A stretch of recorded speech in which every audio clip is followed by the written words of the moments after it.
एक बड़ी बात मैं आपको बताऊं, जो ये फैलाया जाता है कि जानवरों पर जुल्म जुल्म, सैयदना इमाम गजाली रहमतुल्लाह तआला अलैह की एक बात मैं पढ़ रहा था।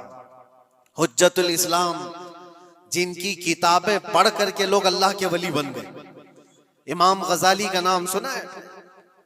इतनी किताबें उन्होंने लिखा, तसव्वुफ के इमाम हैं, इल्म कलाम के इमाम हैं, मंतिक के इमाम हैं, फिक़ह और तसव्वुफ के इमाम हैं, बेशुमार उलूम व फनून के दरिया बहाए हैं।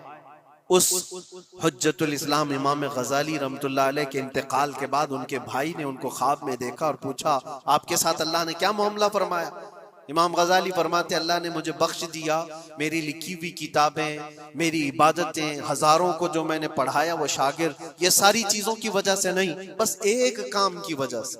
पूछा वो कौन सा काम? कहा एक बार मैं किताब लिख रहा था और सियाही में कलम डुबो करके लिखा जाता था, और सियाही जो बनती थी वो फलों के रस से निकाल करके, और लकड़ी का कलम उसमें डुबो करके लिखा जाता था।